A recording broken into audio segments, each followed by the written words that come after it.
ওনার সাথে লাগিয়েন না। বাবা বসেন, বাবজান বাবা বসেন, বসেন, আমার ভাইয়েরা ডিস্টার্ব করা যাবে না, বাবা বসেন, বাবা বাবা আমি মেহমান, বসুন, ওনাকে কেউ ডিস্টার্ব করিয়েন না। আলহামদুলিল্লাহ সুম্মা আলহামদুলিল্লাহ, আল্লাহর কাছে শুকরিয়া আদায় করেন, আলহামদুলিল্লাহ বলেন।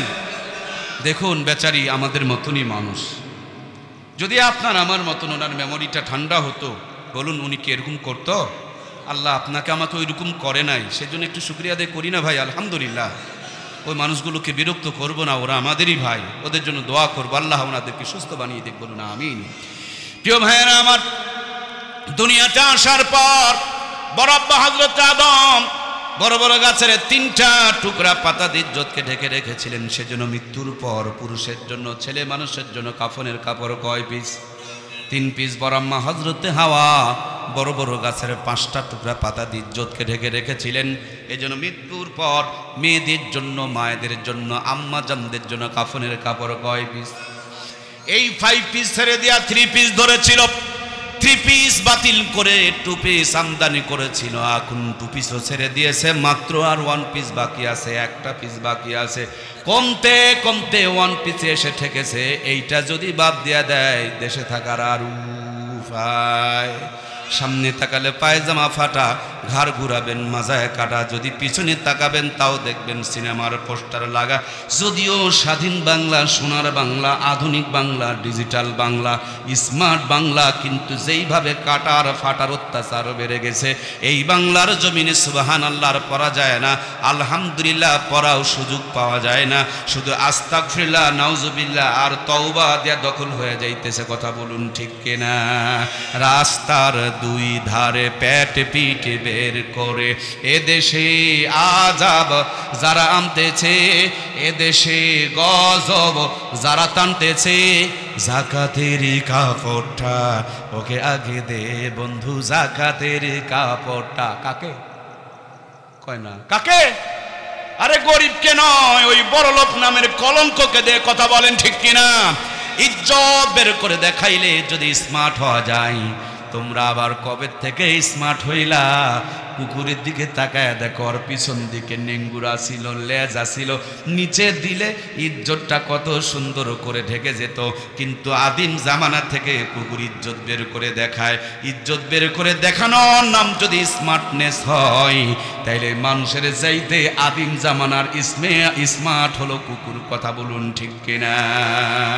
সম্মানিত প্রিয় মায়েরা আমার, বিনয়ের সঙ্গে আপনাদের কাছে আহ্বান করতে চায়, আমরা পুরুষ জাতি, আমাদের পায়ের নিচে জুতা, স্যান্ডেল আর মাটি। আমার মায়েরা এত খাঁটি, মায়ের পায়ের নিচে সন্তানের জন্য বেহেশত বানিয়ে রেখে দিয়েছেন কে? কিন্তু সে মায়ের যদি পায়জামা ছিঁড়া থাকে, মাথার মধ্যে কাটা থাকে, বুকের মধ্যে লাভ থাকে, পিছের মধ্যে ফাটা থাকে, এই পার নিচে জিন্দগিতে বেহেশত তো দূরের কথা, জাহান্নামের আগুন জ্বলে। ঠিক কিনা? এজন্য প্রিয় মায়েদের কাছে অনুরোধ করে বলে যেতে চাই, মাগো একবার নিজের কথা কেন ভেবে দেখো না। নবীজির কাছে এক সাহাবী এসে বলছেন, নবীজি খেদমত করব কার? আল্লাহর নবী বললেন 3 বার তোমার মার, 4র্থবারে গিয়ে বলেছেন তোমার বাবার।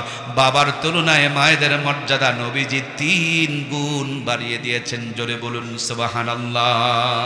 সম্মানিত প্রিয় ভাইয়েরা, তাই বলে সব দোষ আপনি মায়েদের ঘাড়ের উপরে চাপায়া দিতে পারেন না।